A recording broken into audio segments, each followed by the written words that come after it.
이번에 그 잠시 이들은 탈레반 정권을 잡으면서 여자들에게 되어진 여러 가지 조항들이 있는데, 첫 번째는 이제 전체 그 얼굴을 눈만 내놓고 몸을 다 가려야 된다는 거하고, 두 번째는 여자들은 교육 금지, 그리고 세 번째는 탈레반에서 지정한 사람과만 결혼할 수 있는 이 세 가지 조항이 이제 완전히 법제화 시켜버린다라고 얘기를 하더라고요. 그래서 참 여성들의 인권이나 아이들의 인권이 완전히 그냥 무너질 수밖에 없는. 그래서 지금 안타까운 것은 미국이나 나토에서 좀 힘을 써야 되는데 다 철수를 해버린 바람에 지금 완전히 탈레반 정권을 인정해버린 상태가 돼버렸어요. 그래서 여러분 많이 기도해 주시길 부탁드립니다. 자, 여호수아 23장 1절부터 우리 11절까지 말씀입니다. 여호수아 23장 1절부터 11절까지 말씀, 우리 한 절씩 읽으시고 11절 말씀은 같이 읽도록 하겠습니다. 여호와께서 주위의 모든 원수들로부터 이스라엘을 쉬게 하신 지 오랜 후에 여호수아가 나이 많아 늙은지라. 여호수아가 온 세상을 두고 그들을 상급과 사람들과 착한 자들과 너희들을 불러다가 그들에게 이르되 나는 나이가 많아 늙었도다. 너희 하나님 여호와께서 너희를 위하여 이 모든 나라에 행하신 일을 너희가 다 보았거니와 너희 하나님 여호와 그는 너희를 위하여 싸우신 이시니라. 그로부터 민족에게까지 남아있는 나라들과 이미 나란 모든 나라를 너희를 위하여 저지르고 너희의 시파에게 기업이 되게 하였느니라. 너희 하나님 여호와 그가 너희 앞에서 그들을 쫓아내사 너희 목전에서 그들을 떠나게 하시리니 너희 하나님 여호와께서 너희에게 말씀하신 대로 너희가 그 땅을 차지할 것이라. 그러므로 크게 있어 모세의 율법을 기록된 것을 다 지켜 행하라. 그것을 떠나 불로나 사로나 실시하라. 너희 중에 남아있는 이 민족들 중에 들어가지 말라. 그들의 신들의 이름을 부르지 말라. 그것들을 가리켜 맹세하지 말라. 또 그것을 섬겨서 그것들에게 절하지 말라. 오직 너희 하나님 여호와께 가까이 하기를 오늘까지 행한 것 같으라. 이는 여호와께서 강대한 나라들을 너희의 앞에서 쫓아내셨으므로 오늘까지 너희에게 맞선 자가 하나도 없었느니라. 너희 중 한 사람이 천명을 쫓으리니 이는 너희 하나님 여호와 그가 너희에게 말씀하신 것 같이 너희를 위하여 싸우시니라. 그러므로 스스로 조심하여 너희의 하나님 여호와를 사랑하라. 아멘. 우리 옆에 계신 분과 함께 인사하겠습니다. 주님의 이름으로 사랑합니다.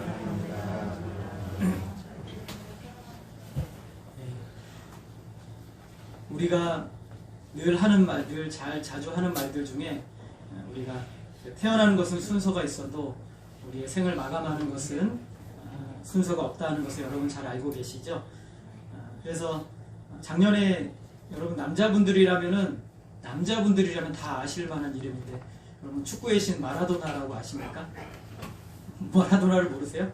네, 남자는 다 아는데 축구를 조금이라도 아는 사람들은 대단한 어떤 업적을 남긴 사람이죠. 이 사람이 작년에 갑자기 죽었어요. 심장마비로. 굉장히 건강하던 사람인데 심장마비로 죽어서 축구 팬들이 굉장히 놀랐어요. 야, 이 사람도 죽는구나. 이 사람도 죽는구나 라고 생각했죠.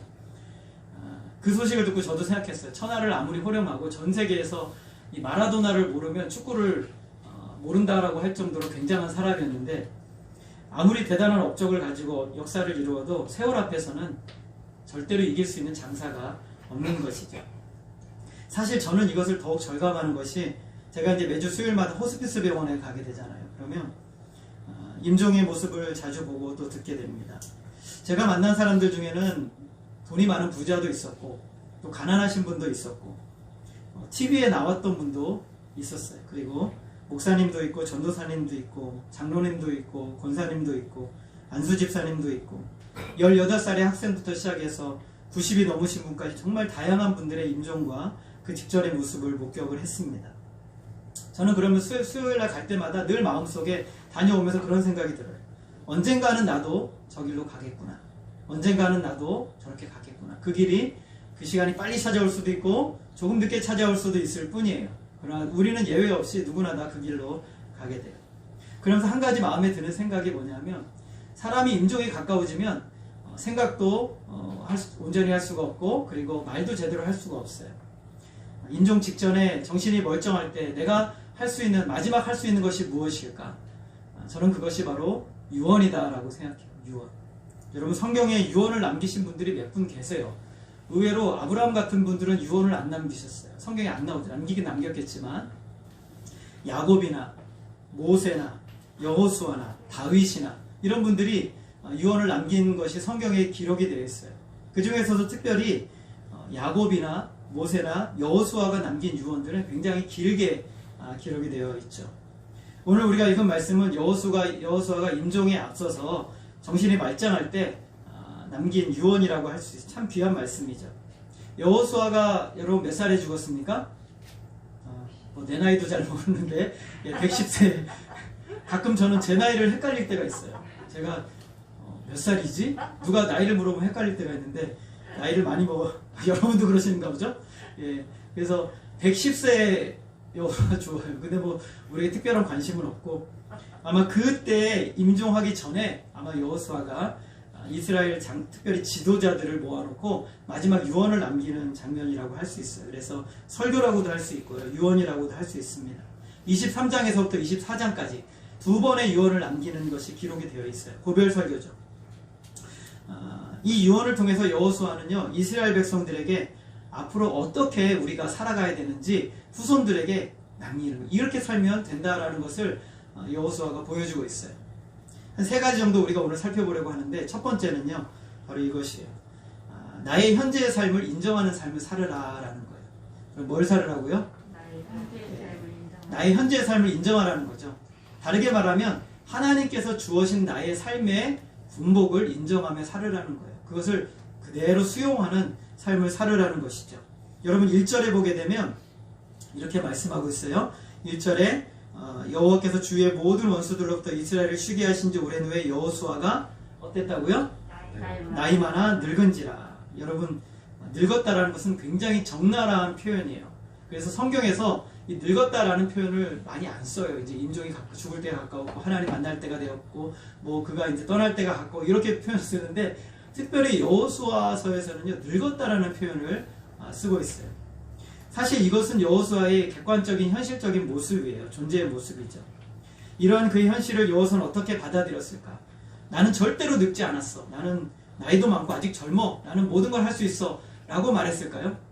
2절 말씀 한번 같이 읽어볼까요? 2절 같이 읽겠습니다. 시작. 여호수아가 온 이스라엘 곧 그들의 장로들과 수령들과 재판관들과 관리들을 불러다가 그들에게 이르되 나는 나이가 많아 늙었도다. 똑같은 표현을 쓰고 있죠. 여호수아가 뭐라고 말해요? 나는 나이가 많아 늙었도다. 안 늙었다고 우기지 않습니다. 여러분 우리 기독교인들은 많은 분들이 이런 게 있어요.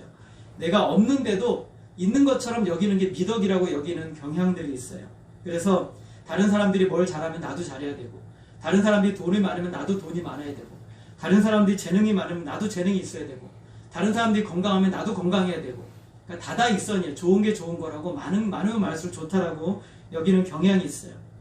그래서 재능도 다 가지고 물질도 다 가지고 그냥 다 가져야 좋은 것처럼 보여요. 그러다가 우리가 질병에 걸리거나 사업에 실패를 하거나 내가 다른 사람에 비교해서 재능이 별로 없다고 느껴질 때 굉장히 좌절하고 또 위축되게 여겨지는 것이죠.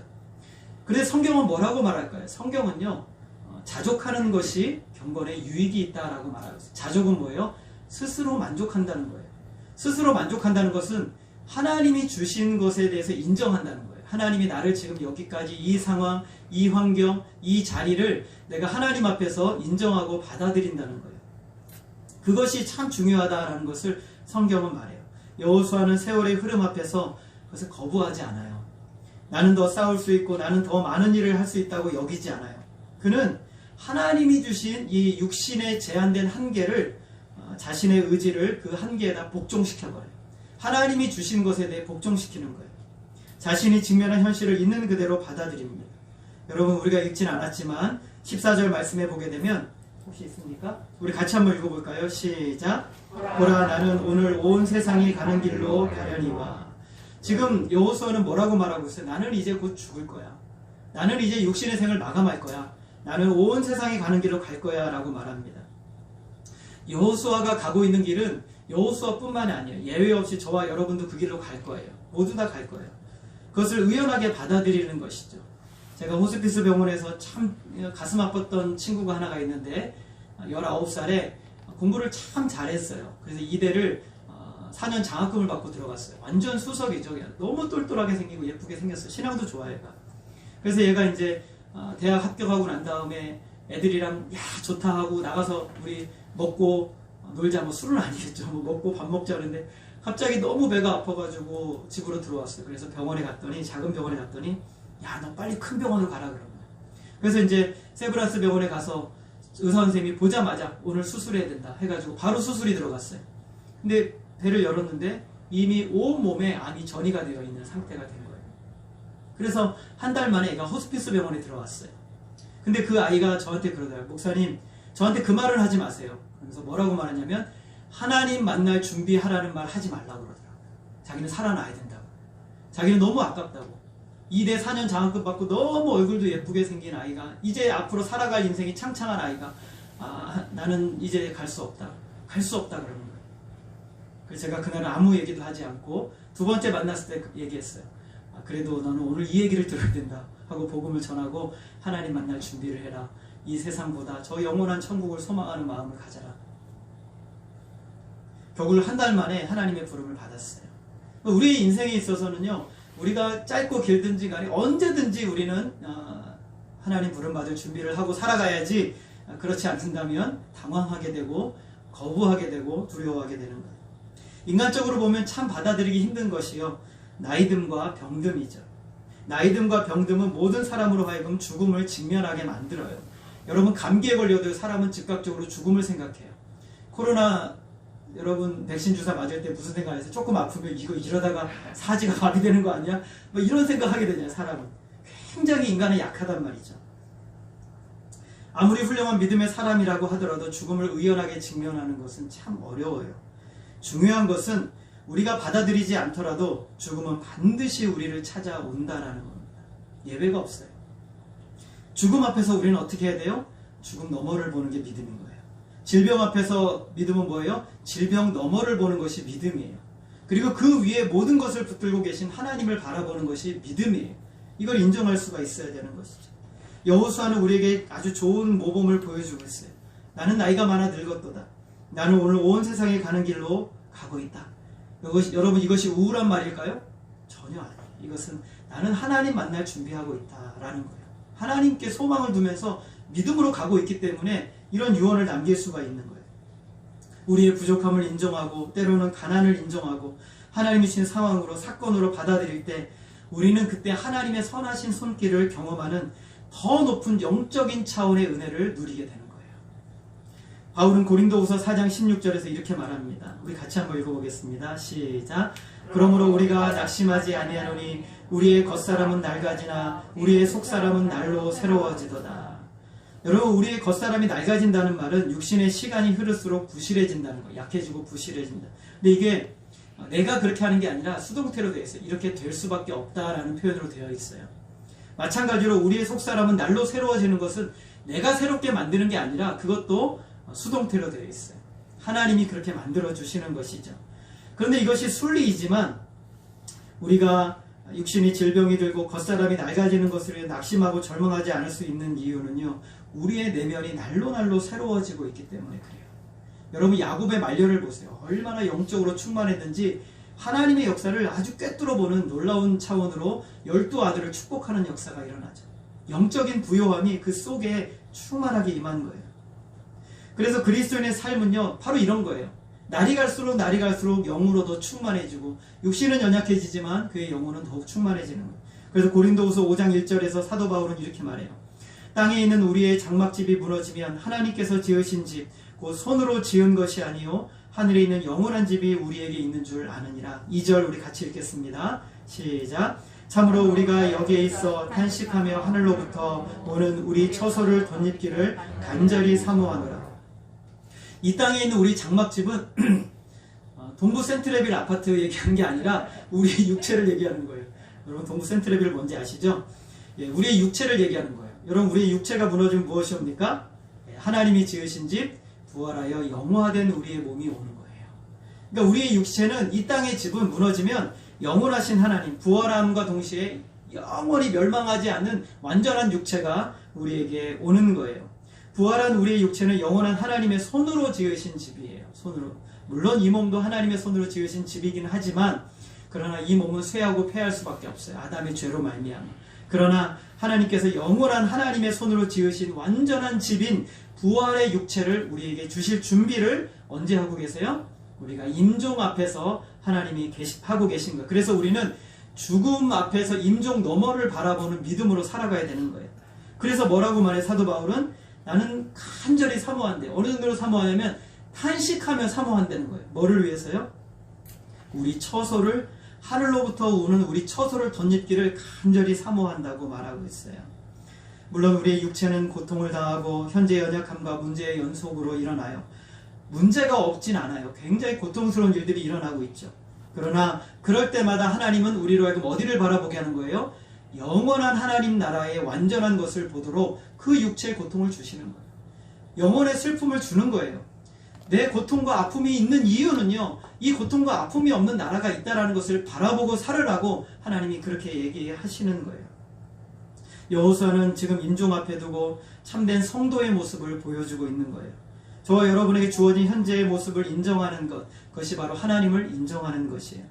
여호수아는 지금 지도자들을 모아놓고 그 후대 사람들에게 모아놓고 뭐라고 말하냐면 매일매일 매순간 매년 모든 상황 여러분들에게 주어진 환경들을 인정하고 살으라는 거예요. 받아들이라는 거예요. 그것을 기쁨으로 받아들이라는 거예요. 나이가 들고 주름살이 생기고 힘들어지고 고통을 당하는 것에 대해 인정하고 받아들이라는 거예요. 하나님이 나에게 주신 상황으로 받아들이라는 거예요. 근데 여호수아는 거기서 끝나지 않아요. 두 번째는 이제는 나 자신을 인정하는 것뿐만 아니라 하나님을 인정하라고 말씀하고 있어요. 하나님. 3절 말씀을 우리 같이 한번 읽어볼까요? 3절 시작. 너희 하나님 여호와께서 너희를 위하여 이 모든 나라에 행하신 일을 너희가 다 보았거니와 너희 하나님 여호와 그는 너희를 위하여 싸우신 이시니라. 여호수아가 무슨 말로 시작합니까? 너희의 하나님 여호와라고 시작하고 있어요. 여호수아는요, 자신이 과거에 얼마나 대단한 일을 했는지, 또 자신이 얼마나 놀라운 능력으로 여러분 이 이스라엘 백성들을 건졌는지 그런 얘기는 전혀 하지 않아요. 여호수아는 거기에 관심이 없어요. 여호수아는 오직 하나님만을 이야기하고 있어요. 3절부터 16절까지 몇 구절을 제외한 모두가 다 너희의 하나님 여호와라는 말을 반복하고 있어요. 3절에서도 2번, 5절에서도 2번, 8절, 10절, 11절, 13절, 14절, 15절, 16절 매 절마다 지금 이 16절이라는 짧은 이 고별 설교에서 여호수아는 그 중심에 너희의 하나님 여호와라고 강조하면서 이야기하고 있어요. 계속해서 입에 달고 있어요. 여호수아가 이스라엘의 대표적인 지도자들 앞에서 하고자 하는 말의 핵심이 뭐예요?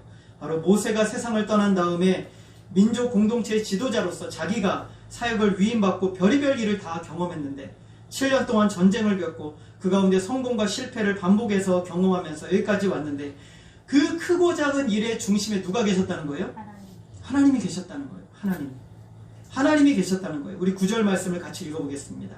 9절 시작. 이는 여호와께서 강대한 나라들을 너희 앞에서 쫓아내셨으므로 오늘까지 너희에게 맞선 자가 하나도 없느니라. 얼마나 자기가 잘했다고 말하고 싶겠어요. 정말 잘했어요. 7년 반 동안 정말 고생했어요. 여러분 7년 반의 시간이 짧습니까? 그 시간 동안 이 말도 안 듣는 이스라엘 백성들을 이끌고 얼마나 노력했어요. 애쓰고 물론 한 번 들어가 봤지만 그 백성들을 쫓아내고 전쟁하는 그 기간이 얼마나 피곤하고 지치고 고단하겠어요. 그런데 하나님께서 그 모든 것을 실제로 싸운 것은 여호수아와 군사들이 아니었어요. 여호수아는 자기나 다른 군사들이나 요단 동편의 선봉대들을 자랑하지 않습니다. 하나님께서 강대한 나라들을 그들 앞에서 쫓아내셨다라고 말하고 있어요. 그래서 오늘까지 이스라엘 백성들과 맞선 자들이 있었다고 말합니까? 없었다고 말합니까? 있었다고 말해요? 없었다고 말해요? 하나도 없었다. 여러분 하나도 없었다라고 말합니다. 이 말씀을 믿으시기를 바랍니다. 하나도 없었다. 여호수아는 사람에게 영광을 돌리지 않습니다. 오직 하나님께만 영광을 돌려요. 왜냐하면 하나님이 그들과 함께 하지 않으셨으면요, 이스라엘 나라는 이미 애굽에서 없어졌어야 돼요. 애굽에서 나왔더라도 광야에서 다 사라졌어요. 아니면 가나안 땅에 거기까지 왔다고 치더라도 가나안 족속들한테 패배해가지고 완전히 망했을 거예요. 요단강에 빠져가지고 모두 다 수장됐을지도 몰라요. 그게 바로 이스라엘 백성들의 현 주소예요. 근데 누가 그들과 함께 하셨어요? 하나님. 너희의 하나님 여호와가, 우리의 하나님 여호와가 우리와 함께 하셨기 때문에 여러분이 그 문제와 고통과 그 마치 그 사막에 그늘진 고통 가운데서, 그 어려운 그 고통 가운데서 건지신 분이 하나님이신 거예요. 하나님이 아니셨다면 여러분 아찔하지 않아요? 하나님이 아니셨다면 여러분 거기서 어떻게 이겨냈겠어요? 하나님이 아니셨다면 그 심각한 문제에서 어떻게 여러분이 건져 나왔겠어요? 하나님이 계셨기 때문에 거기서 이겨낼 수 있었던 거예요. 3절 하반절에서 너희의 하나님 여호와 그는 너희를 위하여 싸우신 이시니라. 자, 따라하겠습니다. 우리의 하나님 여호와 그는 우리를 위하여 싸우신 이시니라. 여러분 이 하나님을 믿으시기를 바랍니다. 저와 여러분이 지금까지 여기까지 오게 된 이유는 단 하나밖에 없어요. 여러분이 참 잘해서, 똑똑해서, 열심히 노력해서, 물론 그런 부분도 있어요. 여러분도 열심히 노력하고 애썼죠. 그런데 아무리 노력하고 애써도 안 되는 건 안 되는 거예요. 하나님이 주시지 않으면 가질 수 없어요. 하나님이 아무리 우리가 많이 모아놓아도 하나님이 후 하고 불어버리면 어떻게 됩니까? 주무시는 분들이 있어서 하나님이 후 하고 불어버리면 어떻게 됩니까? 다 날아가요. 하나님이 불어버리면 다 날아가는 거예요. 진짜예요, 여러분. 학개서 1장에 보면 그들이 성전을 건축하고 기초를 놓고 16년 동안 그대로 버려뒀어요. 너무 삶이 힘드니까. 아유, 내가 고단한데 교회가 중요한 게 아니지. 교회는 나중에 하자 해가지고 자기 집 짓고 농사 짓고 잘 살려고 많이 노력했어요. 여러분 그랬더니 어땠을까요? 1장 6절 16년 동안 버려뒀더니 어떤 일이었어요? 1장 6절 학개서 1장 6절입니다. 우리 같이 한번 읽어보겠습니다. 시작. 너희가 많이 뿌릴지라도 수확이 적으며 먹을지라도 배부르지 못하며 따뜻하지 못하며 일꾼이 삭슬 받아도 그것을 뚫어진 전대에 넣음이 되느니라. 아니 많이 뿌려도 수확이 없어요. 먹는데 여러분 먹어도 배고픈 거 경험한 적 있으세요? 예, 먹어도 배고플 때가 있죠. 이유가 있어요. 살찔 징조입니다. 마셔도 흡족하지 못하고 입어도 따뜻하지 못하고 삭슬 받아도 월급을 받았는데 쓴 게 없는데 다 날아가 버렸어요. 그달에 한 1,000만 원 벌었는데 아니 하나도 남은 게 없네. 왜 그랬어요? 하나님 말씀하셨어요. 내가 그것을 불어버렸느니라. 하나님이 어떻게 하셨다고요? 예, 하나님이 불어버리셨대요. 후하고 불어버리셨대요. 그러니까 어떻게 됐어요? 날아가 버린 거예요. 저와 여러분이 잘해서 하나님이 그렇게 해주셨기 때문에, 하나님이 그렇게 해주셨기 때문에 우리가 가질 수 있었고 누릴 수 있었고 여기까지 올 수 있었던 거예요. 충분할 수 있었던 이유는 하나님이 우리와 함께 하셨기 때문에. 그래서 참된 신자의 가장 경건한 고백, 가장 성숙한 고백은요, 첫째도 둘째도 셋째도 넷째도 마지막까지 하나님의 은혜예요. 그게 진짜 성도의 고백인 거예요. 내가 뒤를 돌아보니 걸음마다 자욱마다 하나님이 하신 것밖에 보이지 않아요. 모든 것이 하나님의 은혜인 거예요. 걸음마다 자욱마다 그 발자국마다 하나님의 은혜 없이는 도무지 올 수 없었던 거예요. 자신의 과거를 돌이켜보든지 이스라엘 전체의 발자취를 돌이켜보든지 모든 것을 이루신 분은, 여기까지 인도하신 분은 하나님이라는 고백이 바로 여호수아의 고백이었던 거예요. 여러분 어떤 사람이 성숙한 그리스도입니까? 자신의 생애를 지켜보면서 자신에 속한 공동체, 가정이든 교회든 일터이든 어디든지 하나님께 초점을 맞추고 하나님을 인정하는 사람이 가장 성숙한 그리스도인이에요. 이런 사람이 있는 가정, 교회, 공동체는요, 하나님이 주시는 은혜를 지속적으로 경험하게 되는 거예요. 여러분 우리 자녀들이 여러분에게 엄마, 아빠는 여기까지 어떻게 살아왔어? 엄마는 어떻게 살아왔어? 여러분 물어보시면 뭐라고 대답하시겠어요? 교회에서 여러분 후배들이 권사님 한 해 동안 지금까지 어떻게 살아오셨어요? 안수 집사님 어떻게 살아오셨어요? 여러분이 물어보면 그거야 뭐 내가 열심히 하고 노력하고 애써서 내가 좀 탁월하지, 내가 좀 똑똑하지, 야 그래도 아빠가 좀 이 정도 공부했잖아, 아빠가 좀 이 정도 노력하고 애썼잖아 가 아니라 모든 것이 다 하나님이 하셨다라고 말해요. 하나님의 은혜가 아니었으면 나는 여기에 있을 수가 없다라고 고백하는 것이 진짜 믿음의 사람이에요. 하나님께서 야곱으로 하여금 그 지렁이 같은 야곱, 정말 사기꾼 같은 야곱이 이제는 고향을 떠나서 라반의 집 밧단 아람으로 가는데 20년 동안 하나님이 속이는 자가 이제는 속는 자가 되도록 하세요. 라반에게 속아서 20년 동안 육체 노동으로 그냥 한 여인 사랑해가지고 16년을 하고 또 속아가지고 6년 동안 애쓰고 수고했어요. 여러분 20년이 짧습니까? 그렇게 하고 이제는 도망 나왔어요. 이제는 안 되겠다. 더 이상 못하겠다. 12명의 아들을 얻었는데 아들을 얻으면 기가 막힌 방법으로 아들을 얻어요. 두 여자가 서로 시기해가지고 아들을 얻는데 12명 그냥 막 생겨버리는 거예요. 참 기가 막힌 노릇이죠. 성경에 이런 얘기가 기록되어 있다는 것이 참 놀라고도 놀라운 일이에요. 그러니까 정상적으로 아들을 얻은 게 아니에요. 그런데 하나님은 그 가운데 섭리하셔서 이스라엘 12지파를 만드시죠. 그런데 그렇게 도망 나오는데 라반이 이놈 잡아 죽이겠다고 쫓아오는 거예요. 얼마나 열심히 쫓아오는지 6일 동안 쉬지도 않고 쫓아와요. 그랬는데 전날 밤에 하나님이 역사하셔서 너 야곱 건드리면 내가 가만히 안 둬? 꿈속에 나타나 얘기를 하신 거예요. 그래 라반이 정말 이놈 쳐 죽이고 싶은데 와서 보니 어찌할 수가 없어요. 하나님이 그럼 죽인다더라. 그래서 내가 너 어쩔 수가 없어 라고 고백하는 거예요.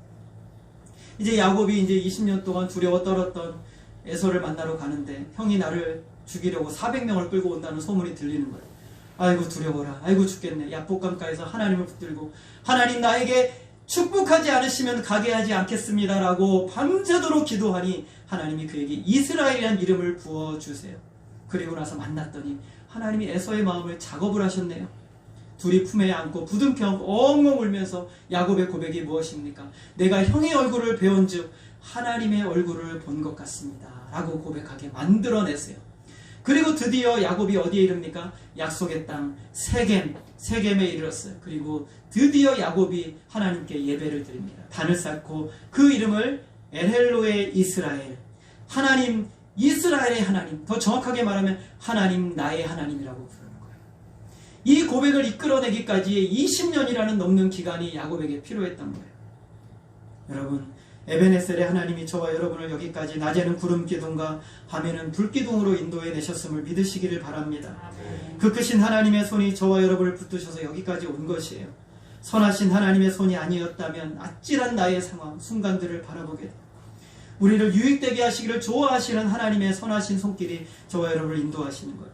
하나님 인정하라고 여호수아가 말하고 있어요. 여러분 하나님이 인정하시기를 바랍니다.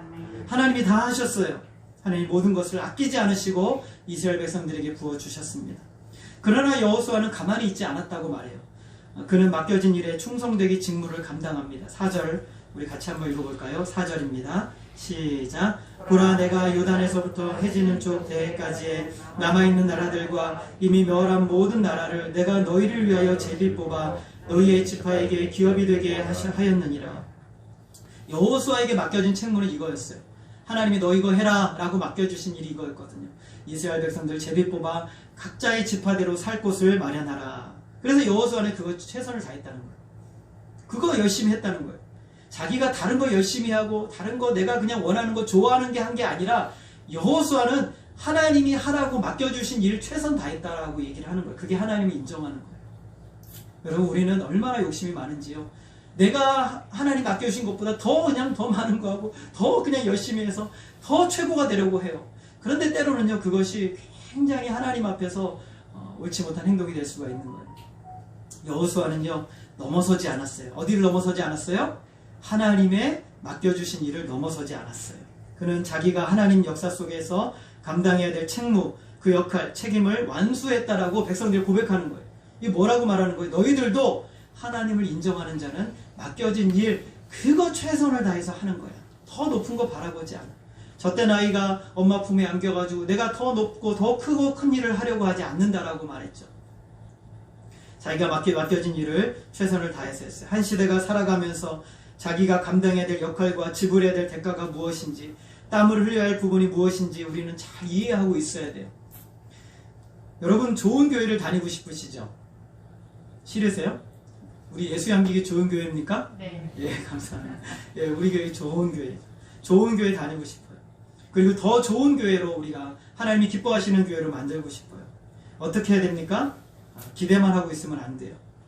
좋은 교회가 더 되기 위해서는 자기가 그 자리에서 그대로 서 있는 것이 아니라 맡겨진 책무가 무엇인지, 내가 흘려야 할 땀은 무엇인지, 내가 감당해야 될 사역은 무엇인지, 내가 무엇을 감당해야 되는지 그것을 제대로 감당할 때 예수의 한기교회는 하나님이 기뻐하시는 더 좋은 교회가 되는 거예요. 우리가 무슨 일을 맡았을 때 나는 못해요, 나는 싫어요, 못해요가 아니라 맡겨만 주신다면 감사함으로 할 수 있는 마음으로 해야 되는 거예요. 여러분 제가 분명하게 말씀드리는 것은 그것도 못할 때가 우리에게 오는 거예요. 하고 싶어도 못할 때가 우리에게 반드시 온다라는 거예요. 제가 호스피스 병원에서 만난 권사님 한 분이 그런 얘기예요. 이 권사님 별명이 호스피스 병원에서 뭔지 아세요? 투덜이. 얼마나 불평과 원망을 하는지 투덜이에요. 제가 한 2달을 그 권사님을 만났는데 권사님이 임종하시기 전에 저한테 그래요. 목사님, 제가 하나님께 회개할 것이 하나가 있대요. 그래서 뭐예요? 했더니 목사님이 뭐 하라고 그러면 저는 싫어요. 저는 못해요. 목사님이 뭐 하라고 그러면 목사님 그거 잘못됐어요. 그거 그렇게 하지 마세요. 목사님이 뭐 하라고 그러면 아유 저는 힘이 없어요. 용기가 없어요. 다른 사람 시키세요. 저 사람한테 맡기세요. 목사님 저 그것만 하다가 지금 여기 왔어요. 그러더라고요. 근데 지금은 하고 싶어도 할 수가 없어요. 지금 너무너무 하고 싶대요. 눈물 날 정도로 하고 싶대요. 가슴이 시리고 너무나 아플 정도로 하고 싶대요. 여러분, 이런 마음이 마지막이 되지 않으시기를 부탁드립니다. 여러분에게 하나님이 뭔가를 맡겨주셨을 때, 오 주님 제가 여기 있습니다. 이사야처럼 주님 내가 여기 있습니다. 나를 서주십시오 라고 고백하는 사람들이 되시기를 바랍니다.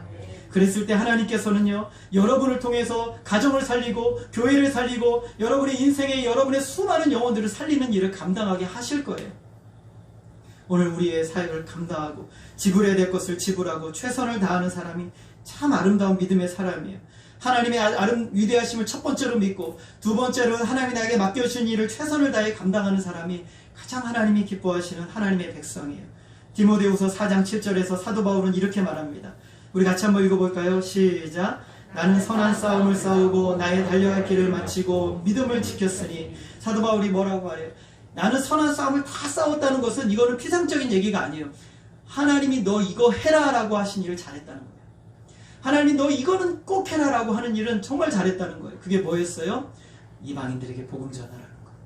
가는 곳마다 복음 전하라는 것. 가는 곳마다 영혼을 구원하라는 것. 그것을 잘했다는 거예요. 이걸 진짜 사도 바울이 잘했대요. 달려갈 길을 마쳤대요. 다 잘했다는 거. 믿음을 지켰대요. 여호수아의 고백과 같잖아요. 나 하나님이 하라고 맡겨주신 거 정말 잘했다. 8절 우리 같이 한번 읽어보겠습니다. 시작. 이제 후로는 나를 위하여 의의 면류관이 예비되었으므로 주 곧 의로우신 재판장이 그날에 내게 주실 것이며 내게만 아니라 주의 나타나심을 사모하는 모든 자에게 도니라. 이제 무엇이 준비되어 있다고 말합니까? 의의 면류관. 나를 위하여 의의 면류관이 준비되었는데 나뿐만 아니라 누구도요? 주의 나타나심을 사모하면서 이렇게 살아가는 모든 사람에게도 다 준비되었다라고 말합니다. 여러분, 여호수아가 지금 말하는 것은, 하나님을 인정하라는 것은 하나님이 모든 것을 하셨는데 오늘 나는 무엇을 있다는 거예요? 그저 맡겨진 일을 감당했던 종으로 주님의 사역 최선을 다해 감당했다라는 거. 이게 바로 하나님을 인정하는 삶이라는 거예요. 여러분, 이것이 바로 우리가 살고 가정에 살고 교회가 사는 비결이에요. 여러분의 삶의 연장에서 하나님의 뜻을 깊이 깨달아 그 뜻 안에서 내가 믿음으로 살아가는 삶을 여러분이 살아내시기를 부탁드립니다. 그리고 마지막으로 참 중요한 말을 하고 있어요. 따라하겠습니다. 언제나 하나님만을 선택하라.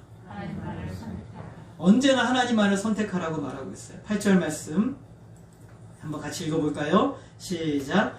오직 너희의 하나님 여호와께 가까이 하기를 오늘까지 행한 것 같이 하라 라고 명령합니다. 그리고 12절 말씀에 보면 제가 한번 읽어보겠습니다. 너희가 만일 돌아서서 너희 중에 남아있는 이 민족들을 가까이 하여 더불어 혼인하며 서로 왕래하면 이라고 말하고 있어요. 여기서 이 가까이 하면 이라는 단어, 두 단어가 같은 단어예요. 8절의 단어와 12절의 단어가 같은 단어인데 이 단어를 옛날 성경에서는 친근히 하다라는 의미로 번역을 했었고, 원래 의미는 무엇이냐면 제가 한번 요단 동편 지파 설교할 때 말씀드렸어요. 딱 붙어 있는 거예요. 틈도 없이 딱 붙어 있는 것을 말하는 거예요. 그래서 하나님은 뭐라고 말씀하세요? 너희 하나님 여호와께 가까이 하기를 딱 붙어 있는 삶을 살으라고 말하는 것이고, 만약에 너희가 돌아서서 너희 중에 있는 이 민족들과 딱 붙어서 살아있으면 큰일 난다라는 것을 얘기하는 거예요. 이스라엘 백성들은 선택해야 돼요. 저와 여러분도 선택해야 돼요. 매일 매순간 선택해야 되는 거예요. 만약에 이스라엘 백성들이 하나님이 아니라 가나안 족속들이나 다른 우상들이나 민족들을 선택하면 어떻게 될까요? 1절부터 16절까지 3번 반복하는 말씀이 있는데 따라하겠습니다. 아름다운 땅에서 멸망할 것이니라. 하나님이 주신 아름다운 땅에서 어떻게 할 것이라고요? 멸망할 것이다. 하나님은 3번이나 반복하세요. 13절에서 15절에서 16절에서도 너희에게 주신 아름다운 땅에서 너희가 속히 멸망하리라 라고 말씀하고 있어요. 이제 땅을 얻었지만 그들이 하나님이 아닌 다른 것을 선택하면 멸망하게 될 것입니다. 7절에 보게 되면 4개의 부정명령을 하고 있어요. 같이 읽어보겠습니다. 시작. 남아있는 민족들 중에 들어가지 말라. 7절 같이 읽겠습니다. 시작. 너희 중에 남아있는 이 민족들 중에 들어가지 말라. 그들의 신들의 이름을 부르지 말라. 그것들을 가리켜 맹세하지 말라. 또 그것을 섬겨서 그것들에게 절하지 말라. 4개의 부정명령으로 말하고 있어요. 남아있는 민족들에게 들어가지 말라. 들어가는데 조건이 있어요. 뭐 하러 들어가요? 멸망시키러 들어가는 건 들어가도 돼요. 그러나 여기서 들어간다는 것은 사귀로 들어가지 말라는 거. 그들과 교제하러 들어가지 말라는 거. 그들의 신들의 이름을 부르지 말라. 바할, 아스다롯, 이런 아세라, 이런 신들의 이름을 부르지 말라. 신들의 이름을 가리켜 맹세하는 것은 종교 행사에 참여한다는 거예요. 우상숭배에 참여하지 말라. 그것들을 섬기거나 그것들에게 절하지 말라. 우상숭배에 빠지지 말라는 거예요. 조금이라도 하나님에게서 멀어지는 것을 선택하지 말라는 거예요. 여러분, 우리의 삶의 현장에서 조금이라도 하나님에게서 멀어지는 것을 붙들지 말아야 돼요. 그것을 붙들면 쑥 들어가게 되는 거예요. 여러분, 우리의 마음속엔, 우리의 마음은 뭐가 있냐면요, 우리의 마음은 경향성이라는 게 있어요. 경향성이 뭐냐면 내가 요거 한 번만 해봐야지 그러면 그쪽으로 내가 삶이 빠져들어가요. 이걸 경향성이라고 얘기를 하는 거예요. 습관이 되는 거죠. 처음에는 1번, 2번이었는데 2번, 3번, 4번, 5번 하면 그게 당연한 것처럼 받아들여지게 되는 거예요. 죄가 그런 거죠. 죄가. 그래서 우리가 죄의 모습은 버릴 것은 버리고 끊을 것은 끊어버리고 정리할 것은 완전히 정리해야 되지, 회개하고 정리하지 않고 남아있는 것은 다시 나를 붙들게 되는 거예요. 그래서 그것이 우리의 덫이 되고 채찍이 되고 가시가 되어서 우리의 올무가 되어서 우리 옆구리를 찌르고 우리를 멸망하게 만든다는 거예요. 망하게 만드는 거예요. 세상의 것들이 우리를 행복하게 해주고 도움을 주고 미래를 열어줄 것처럼 보이지만 실상은 그것을 추구하며 가는 길은 망하는 길이 되는 거예요. 우리의 영혼이 망하는 거예요. 돌아서서 회개하고 돌아서서 우리로 하여금 이제 그것을 더 이상 붙들지 말라, 버리라라고 말씀하고, 이스라엘 백성들을 향해서 너희들 이것은 근처에도 가지 마라. 보지도 말고 부르지도 말고 가까이 하지도 마라. 그게 너희들이 사는 길이다. 반대로 이스라엘 백성들이 승리하고 오래 땅에 거하며 복을 누리는 비결은 하나님께 딱 붙어있는 것이라고 말씀하고 있어요. 하나님을 선택하고 사랑하고 딱 붙어있는 인생에게 여호수아는 확실한 약속의 말씀을 주어요. 그것은 바로 이미 7년 정복 전쟁을 통해 확실히 경험한 것이죠. 우리 5절 말씀을 같이 한번 읽어보겠습니다. 시작. 너희 하나님 여호와 그가 너희 앞에서 그들을 쫓아내사 너희 목전에서 그들을 떠나게 하시리니 너희 하나님 여호와께서 너희에게 말씀하신 대로 너희가 그 땅을 차지할 것이라. 하반절의 말씀을 더 정확하게 번역해보면 너희의 하나님 여호와께서 말씀하셨으므로 그대로 될 것이다. 여러분, 뭐라고요? 너희의 하나님 여호와께서 말씀하셨으니 그대로 될 것이다. 여러분, 하나님 말씀을 믿으시기를 바랍니다. 하나님이 말씀하시면 그것은 현실이 되는 거예요. 하나님이 말씀하시면 그것이 현실이에요. 여러분, 하나님이 말씀하신 것은 반드시 그대로 됩니다. 저와 여러분이 성경을 사랑하고 그 말씀을 붙들고 살아가야 되는 이유가 바로 여기에 있는 거예요. 성경은 하나님의 약속의 말씀이에요. 그 약속의 말씀을 붙들고 살아가는 사람에게는 그 약속이 반드시 성취되는 것을 보게 되는 거예요. 그래서 이 귀한 말씀에 대해서 다시 말해요. 6절에서 보면 그러므로 너희는 크게 힘써 모세의 율법책에 기록된 것을 다 지켜 행하라. 그것을 떠나 우러나 좌로나 치우치지 말라고 합니다. 말씀이 길이고 말씀이 길을 내는 거예요. 여러분의 인생에 길을 내는 게 말씀이에요. 그리고 말씀의 승리의 비결이 있는 거예요. 언제나 경험이나 감정이 아니라 하나님의 말씀을 선택하시기를 바랍니다. 여호수아는 놀라운 말씀을 하고 있어요. 10절 우리 같이 읽겠습니다. 시작. 너희 중 한 사람이 1000명을 쫓으리니 이는 너희의 하나님 여호와 그가 너희에게 말씀하신 것 같이 너희를 위하여 싸우심이라. 여러분, 1대1000으로 싸우신 적 있으세요? 혹시 1대1000으로 싸워보신 적 있으세요? 예, 불가능한 일이잖아요. 어떻게 한 명이 1000명을 이깁니까? 근데 또 다른 성경에 보니까 100명이면 10,000명을 이긴대요. 이게 도대체 어떤 일이에요? 여러분, 이스라엘 백성들이 가나안 땅에 들어가 전쟁을 했는데 정말 한 명이 1000명을 이겨요. 100명이 10,000명을 이기는 역사가 일어나는 거예요. 그게 바로 가나안 땅 정복전쟁 이야기예요. 왜 그런 일이 났어요? 하나님이 너희와 함께 계시며 하나님이 너희를 위하여 싸우시면 한 명이 1000명을 이기고 100명이 10,000명을 이기는 역사가 일어나는 거예요. 여러분, 나 자신을 바라보면서 나는 왜 이 모양인가? 나는 왜 아무것도 못하나? 나는 왜 이렇게 너무 부족하지? 나는 왜 할 수 있는 것이 없는가? 여러분, 자녀들을 바라보면서 옆에 있는 꼭 옆집 애랑 비교가 돼요. 옆집 애는 키도 크고 잘생기고 공부도 잘하는데 우리 애는 키도 작고 못생기고 공부도 못하고, 옆집 애는 벌써 어디 대단한 곳에 다닌다 그러고, 옆집 애는 하는 것도 잘하는데 내 아이는 너무 못하고 연약하고 운동도 못하고 힘도 없고, 아이고 참 어떻게 하지? 그러니까 맨날 화만 나서 혼내기만 하고 군밤만 때리고 이렇게 될 수가 있잖아요. 여러분, 하나님께 붙들려 인생은 한 명이 1000명을 쫓는 역사가 일어나는 줄 믿으시기를 바랍니다. 오늘 나 자신의 한계를 넘어서게 하는 역사는 내게 있지 않아요. 그것은 바로 하나님에게 있는 거예요. 하나님에게 있는 것이에요. 그걸 믿으시기를 바랍니다. 오늘 여러분 자신이 한 명이 1000명을 쫓는 역사는 내 손에서 주어지는 내 힘으로 나오는 것이 아니라 하나님이 우리를 위해 싸우실 때 역사하는 거예요. 여러분의 자녀들이 비록 초라해버리고 연약해 보인다 할지라도 이 아이들이 하나님의 손에 붙들린다면 한 명이 1000명을 쫓는 역사가 일어나는 것을 믿으시기를 바랍니다. 그것이 하나님의 일이에요. 그것이 하나님의 일이에요. 그러므로 여호수아가 우리에게 말하는 것은 그것이에요. 너희들의 자녀들을 바라보며 연약하다고 아무것도 못한다고 그러지 말고, 정말 중요한 것은 그 아이들로 하여금 하나님께 붙들리게 해라. 하나님을 경외하고 하나님을 사랑하고 하나님의 은혜 안에 붙들리면 그 아이가 한 명이 1000명을 쫓는 역사가 일어날 거야. 그렇게 가르치라는 거예요. 그렇게 믿음으로 역사하라는 거예요. 거기서부터 시작해야 돼요. 하나님을 믿는 믿음 안에 온전히 거해야 돼요. 그래야 참된 열매를 맺게 됩니다. 요한복음 15장 5절에서 우리 같이 한번 읽어보겠습니다. 예수님의 말씀이에요. 시작. 나는 포도나무요 너희는 가지라. 그가 내 안에 내가 그 안에 거하면 사람이 열매를 많이 맺나니 나를 떠나서는 너희가 아무것도 할 수 없음이라. 나는 포도나무요 너희는 가지니. 예수님은 포도나무예요. 우리는 가지예요. 내가 그가 내 안에 거하면 사람이 열매를 많이 맺는데요. 많이 맺는다는 것은 차고 넘치게 맺는다는 거예요. 감당하지 못할 정도로.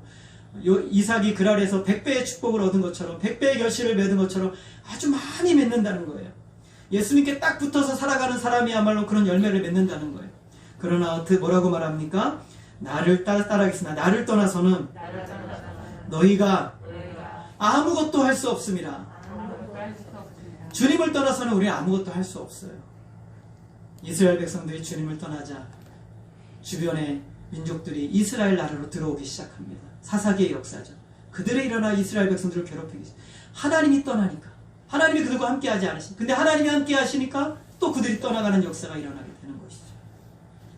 바로 이런 사람이 그리스도인이에요. 그런 사람들이 하나님의 자녀들입니다. 선하신 하나님은 언제나 우리에게 가장 좋은 것을 주시는 분이세요. 우리를 가장 유익되게 하시기를 기뻐하세요. 하나님은 그 명분을, 그것을 주고자 하시는 명분을 하나님을 사랑하는 데 두셨어요. 하나님을 사랑하는 것은 모든 것이 하나님으로부터 왔음을 인정하는 것이죠. 내가 받을 자격이 있어서가 아니에요. 하나님은 우리를 너무 주고 싶으셔서 하나님께서 그 무한의 은혜를 하나님을 사랑하는 것을 통해서 부어주기로 약속하신 거예요. 너무나 우리에게 좋은 것을 주고 싶으세요. 여호수아는 이 유언을, 우리의 시선을 하나님께로 향하고 있는 거예요. 여호수아 1장 23장 1절부터 16절까지가 하나님께로 시선을 향하고 있어요. 왜 그럴까요? 그게 사는 비결이니까. 그게 사는 비결이기 때문에 그래요. 여호수아는 선하신 하나님을 경험했어요. 그 은혜에 푹 빠져 살았어요. 7년 반 동안. 얼마나 그것이 달콤했을까? 여러분, 7년 반 동안 여호수아는 전쟁을 했잖아요. 참 힘들었을 거예요. 그렇잖아요. 근데 여러분 한번 돌아보세요. 여러분, 고난의 순간에, 어려움의 순간에 하나님과 깊은 달콤한 만남이 있었잖아요. 여러분을 지켜주시고 보호해주시고 말씀을 주시고 뜨겁게 기도할 때 하나님이 응답을 주시고 거기서 하나님이 놀랍도록 역사하신 경험들이 있잖아요. 그 경험들은요, 슬프지 않아요. 그 경험들은 우울하지 않아요. 또 그렇게 경험하고 싶어요. 또 그렇게 만나고 싶은 거예요. 여호수아는 7년 반 동안의 경험이 이거 기억도 하고 싶지 않아. 그게 아니에요. 그 시간 너무 황홀한 경험이에요. 하나님의 음성을 들었고, 때로는 하나님의 혼냄을 받았고, 때로는 하나님께서 이렇게 하라고 알려주셨고, 때로는 하나님이 나에게 이 길로 가라고 알려주셨고, 이렇게 하나님과 세밀하게 역사하셨어요. 하나님이 단창을 들어서 손을 가리키라고 말씀하실 정도까지 세밀하게 응답하신 하나님을 경험했어요. 살아계신 하나님을 경험하는 은혜의 현장이었던 거예요. 하나님은 그를 위로하고 격려하고 함께 하셨어요. 그래서 여호수아는 말해요. 여호수아는 이렇게 말해요. 따라하겠습니다. 그러므로 스스로 조심하여 너희의 하나님 여호와를 사랑하라. 이것은 무슨 말이냐면 어떤 일이 있어도 하나님만 사랑하라. 어떤 일이 있어도 하나님께만 붙들려 있고 하나님만 사랑하라 라고 말하는 거예요. 이스라엘 전체가 하나님을 사랑함으로 온 전체가 하나님을 예배하고 하나님을 사랑하여 붙들려 있는 것이 하나님의 소원이에요. 그것이 하나님의 바람이었던 것이죠. 오늘 저와 여러분의 인생, 저와 여러분의 가정, 여러분의 모든 것들이 하나님께 붙들려서 하나님만 예배하고 하나님께 드려지는 인생이 되게 하는 것, 그것이 바로 하나님의 간절한 갈망이에요. 그런 사람들이 더 많아지고 더 충만해지기 원하는 것이 하나님의 원하심이에요. 지금 우리에게 하나님이 원하시는 것은 이겁니다. 하나님 안에서 은혜를 맛보고 하나님 모든 것이 하나님의 은혜라는 것을 깨닫고 단 한순간도 단 한 사건도 하나님의 손길에서 벗어난 것이 없는 하나님의 크신 사랑의 역사였다는 것을 배우고 알고 그리고 십자가의 놀라운 은혜를 통해서 더 하나님께 가까이 나아가라고 오늘 저와 여러분을 초청하고 있어요. 하나님께 딱 붙어 있으시기를 바랍니다. 하나님의 말씀을 사랑하고 하나님을 사랑하고 그 안에 안심하고 누리고 그 안에서 피하시고 그 안에 거하실 때 하나님이 여러분의 길을 내시고 여러분의 문제 가운데서 하나님의 역사가 일어나는 것을 여러분 보게 되실 거예요. 여러분 이 믿음을 가지고 언제나 선하신 하나님을 아는 것이 믿음의 가장 중요한 것이고 그리고 선하신 하나님의 은혜 안에 붙들려 살아가는 것이 인생에 사는 비결이라는 사실을 기억하시고 여러분과 여러분의 자녀와 우리 교회와 우리의 공동체가 하나님 품에 딱 안겨서 하나님만으로 만족하고 하나님을 좋아하고 하나님을 사랑하는 삶으로 여러분의 인생이 온전히 드려지시기를 주님의 이름으로 소원합니다. 그것이 바로 하나님이 여호수아를 통해서 마지막까지 절절한 마음으로 전하고 싶었던 하나님의 마음이었던 거예요. 그래서 여러분의 인생이 이제 남은 한 주 또 남은 인생 여러분의 자녀들의 인생이 하나님을 뜨겁게 사랑으로 에바다 열려지는 놀라운 은혜의 역사가 있기를 주님의 이름으로 소원합니다. 기도하겠습니다. 하나님 아버지, 오늘 우리는 얼마나 어리석고 미련한지 이 세상의 것을 추구하고 그것을 붙들고 그것에 매달려 살아가면 내가 얻고 누릴 것이라고 생각하지만 그러나 정작 하나님이 그것을 불어버리시고 하나님 앞에서 아무것도 누리지 못하는 어리석은 삶이 된다는 사실을 그제서야 깨닫습니다. 하나님 이제 여호수아를 통해 주신 이 말씀을 기억하게 하여 주옵소서. 우리 자신의 현실의 삶을 인정하고 때로는 연약함도 받아들이고 부족함도 받아들이고 하나님을 인정하는 삶을 살게 하여 주옵소서. 모든 것이 다 하나님으로부터 하고 그 크신 하나님의 사랑으로 말미암아 그 은혜로 말미암아 주어졌음을 인정하게 하여 주옵소서. 무엇보다 우리의 남은 삶이 하나님을 뜨겁게 사랑하고 하나님께 딱 붙어서 붙들려서 그 은혜 안에 온전히 살아갈 수 있는 우리의 삶이 되게 하여 주옵소서. 여기서 벗어나지 않도록 우리의 시선을 늘 하나님께 향하며 하나님과 동사하는 복된 우리의 인생이 될 수 있도록 역사해 주시옵소서. 하나님으로 영광 받아 주시기를 간절히 원하오며 예수님의 이름으로 기도하였습니다. 아멘. 우리